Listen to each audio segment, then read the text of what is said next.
Hello dear student, हम penis के structure reproduction के लास्ट वीडियो है,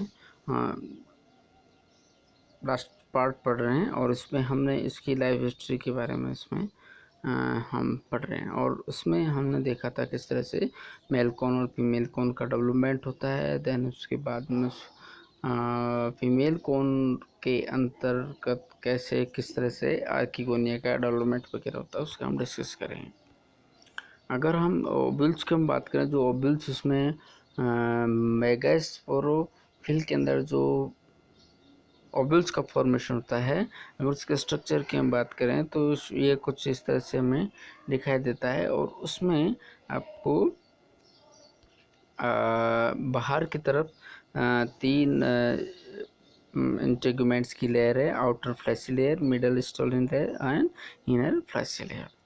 उसके बाद में यहाँ पे माइक्रोपाइल रीजन है। माइक्रोपाइल रीजन के जस्ट नीचे इसमें ये पोलन चैम्बर कहलाता है। और पोलन चैम्बर इसके बाद में इसके चारों तरफ ये न्यूक्लियस है। और ये अंदर का फीमेल गैमेटोफाइट ये आपको नज़र आ रहा होगा, this is known as female gametophyte. इस फीमेल गैमेटोफाइट में कुछ 1 से 2 से 4 तक आर्किगोनिया इसमें डेवलपमेंट हो सकता है।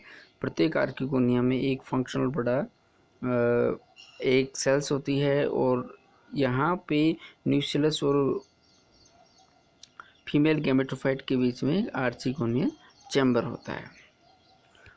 ये और इसके बिल्कुल माइक्रोपाइलर एंड के बिल्कुल 90 डिग्री पे यहाँ पर कैलेजल एंड होता है। आर्चिगोनियल जैसे कि पहले बताया, इसमें पेरिक्लिनल डिवीजन प्राइमरी नेक सेल्स बनती है और एक सेंट्रल सेल्स बनती है। सेंट्रल सेल्स वेंट्रिकल सेल्स और एक सेल्स में कन्वर्ट हो जाती है। और प्राइमरी जो नेक सेल्स है, 2 इसमें वर्टिकल डिवीजन उससे से 4 नेक सेल्स हो सकती है सिंगल टायर, या 2 टायर में 8 नेक सेल्स होती है। It is depending on species. Mail gametophyte का जो अगर हम उसके डेवलपमेंट की हम बात करते हैं तो मेल गेमेटोफाइट को हम 2 पार्ट्स में उसको डिवाइड कर सकते हैं, before pollination and after pollination. Before pollination जो माइक्रोस्पोर्स आफ्टर द मियोसिस बनते हैं, उसके बाद में आगे का जो डेवलपमेंट होता है माइक्रोस्पोर्स। इस माइक्रोस्पोर्स में जो एक्साइन और एंटाइन जो होती है, तो एक्साइन जो है वो वल्वस होकर के एक बैलून लाइक स्ट्रक्चर इसमें बनाती है, देखिएगा। और इसके अंदर जो माइक्रोस्पोर जो न्यूक्लियस है उसमें डिवीजन होता है। डिवीजन होने से 2 सेल्स का फॉर्मेशन होता है, फर्स्ट प्रोथेलियल सेल्स और सेकंड अपिकल सेल्स। अगर इसको स्कीमेटिक देखें पहले इसको, जो है इसका जैसे था first prothallial cell then central cells. Central cells में फिर सेकंड डिवीजन होता है, उससे फिर सेकंड प्रोथेलियल सेल्स बनती है और नेक्स्ट उससे एंथ्रेडियल सेल्स बनती है। एंथ्रेडियल सेल्स में प्रोथेलियल सेल्स 2 प्रोथेलियल सेल्स में बनने के बाद में इसमें आगे इसमें डिवीजन नहीं होता है। इसके बाद में जो एंथ्रेडियल सेल्स है उसमें डिवीजन होने से एक एंथ्रेडियल सेल और एक ट्यूब सेल्स का फॉर्मेशन होता है। इस अवस्था में जब ट्यूब सेल्स, एक एंथ्रेडियल सेल्स और 2 प्रोथेलियल सेल्स हैं, इस अवस्था में पॉलन्स का डिस्पर्सल होता है, मतलब पोलिनेशन होता है। ये देखिएगा यहाँ पे फर्स्ट प्रोथेलियल सेल्स बनेंगे, सेकंड प्रोथेलियल सेल्स है और एक आर्चिस्पोरियल सेल्स है। ये ट्यूब सेल से आगे जा कर के पॉलन ट्यूब का फॉर्मेशन करेगी। इस अवस्था में यहाँ पे ये जो माइक्रोस्पोरेंजियम है, एक स्लिट जिसे डाइसेंस लाइन्स बोलते हैं हम, वहाँ पर एक लाइन अपीयर होती है और वहाँ से ये टूट जाता है। टूटने से वहाँ में जितनी पॉलन्स हैं वो एनवायरनमेंट में हवा के साथ में आ जाते हैं, एनिमोफिला से, तो हवा के साथ में इसमें आ जाते हैं। और उसके बाद में इन सारे पॉलन्स, ये पॉलन्स जो फीमेल कौन है उसके जो ओवुलिफेरस जो स्केल्स हैं उनके बीच में जो जगह उनमें ये चले जाते हैं, जिससे क्या होता है कि ये ओव्यूल्स के कांटेक्ट में आएंगे जो आगे फर्टिलाइजेशन का काम करेगा। जब ये पॉलन्स पोलन चैम्बर में पहुंच जाते हैं फीमेल गैमेट, वो जो फीमेल कॉन्स के, तो उन्हीं में आगे का डेवलपमेंट होता है, अदरवाइज ये पेरिश हो जाते हैं ज़्यादातर। इसलिए ये बहुत ही प्रिमिटिव कैरेक्टर माना जाता है, क्योंकि there is lots of energy. यहाँ पे बहुत सारे जो पॉलन्स हैं वो बिल्कुल बेकार चले जाते हैं, तो ये प्रिमिटिव कैरेक्टर माना जाता है। तो यहाँ से जो पॉलन्स जो डेवलप हुए हैं, ये पॉलन्स आगे जाकर के फीमेल जो कौन से उसके अंदर जो पोलन चैम्बर में उसमें अगर पहुँचने में सक्सेसफुल होते हैं, उन्हीं में आगे का डेवलपमेंट होता है। और यहाँ पे हम देखेंगे, यहाँ पर ये this is the before pollination, okay, this is after pollination. तो आफ्टर पोलिनेशन क्या होता है, फिर ट्यूब सेल से ट्यूब का निर्माण होगा, दो प्रोथेलियल सेल से जो एज इट इज रहती है, और जो एंथ्रोडियल सेल्स है उससे एक स्टॉक सेल्स का निर्माण होता है, एक स्पेरोमेटोजिनस सेल्स का निर्माण होगा। और इसके साथ ही स्पेरोमेटोजिनस सेल से फिर दो मेल न्यूक्लियस या मेल गैमेट्स का फॉर्मेशन होता है। इन मेल गैमेट्स से फिर मेल न्यूक्लियस ये फीमेल जो एग सेल्स है या एग न्यूक्लियस उसमें को कॉन्टैक्ट में आते हैं, थ्रू द फर्टिलाइजेशन प्रोसेस उस जाइगोट का फॉर्मेशन होगा। तो ये आफ्टर पॉलिनेशन, जैसा कि हमने यहाँ पे देखा, पोलन जो ट्यूब सेल से उससे पोलन ट्यूब का फॉर्मेशन होगा, then it is enlarging, and ये पोलन चैम्बर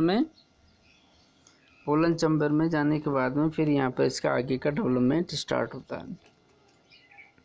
ये देखिएगा, इसमें स्टॉक न्यूक्लियस है और ये ट्यूब न्यूक्लियस है। ट्यूब न्यूक्लियस समय के साथ में डिजनरेट हो जाता है। This is the body shells, और ये बॉडी शेल्स आगे डिवाइड होकर के दो मेल गैमेट्स बना रही है। ये मेल गैमेट्स यहाँ पर थ्रू फर्टिलाइजेशन प्रोसेस जो एग सेल्स है उसमें संपर्क में आने के बाद में ये जाइगोट का फॉर्मेशन यहाँ पे होता है। ये देखिएगा, जब जाइगोट का फॉर्मेशन होगा, देन उसके बाद में स्पोरोफाइट का डेवलपमेंट यहीं से, फर्स्ट सेल्स ऑफ स्पोरोफाइट, और यहाँ पे जाइगोट का फॉर्मेशन होगा। देन इसमें बाद में इसमें रिपीटेडली डिविजन्स होते हैं। रिपीटेडली डिविजन्स होने के बाद में वो एक टायर में, मतलब एक लाइन में वो अरेंज्ड हो जाते हैं। अरेंज होने के बाद में इसमें दो तीन, एक तो ओपन चैम्बर का निर्माण रहता है, ओपन चैम्बर रहता है। देन उसके बाद में धीरे धीरे ये नीचे की तरह से बाल फॉर्मेशन हो जाता है। तो नीचे की जो लाइन है उसको हम एम्ब्रियोनल टायर कहते हैं। उसके बाद में सस्पेंसर टायर है, और उसके बाद में रोजेट टायर है।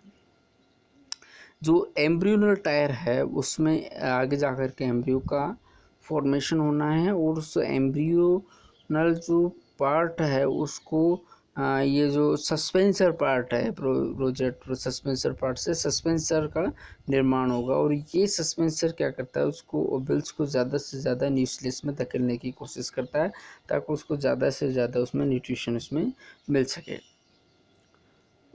सस्पेंसर प्राइमरी सस्पेंसर हो सकता है, उसके बाद में ये सेकेंडरी सस्पेंसर में कन्वर्ट हो जाता है, एलोंगेटेड हो जाता है। और यहाँ पर जो एम्ब्रियोनल सेल्स हैं, इसको से एक से बहुत सारे एम्ब्रियो का फॉर्मेशन होता है, जिसे पॉलीएम्ब्रियोनी हम कहते हैं। और कहने का मतलब है कि एक जाइगोट से बहुत सारे 3 से 4 या मोर देन 1 कह सकते हैं, मोर देन 1 एम्ब्रियो का फॉर्मेशन होता है। तो उससे मोर देन 1 प्लांट्स का फॉर्मेशन आगे जाकर के हो सकता है। प्रत्येक जो फंक्शनल जो अगर हम सीड्स की बात करते हैं, तो इसमें बिल्कुल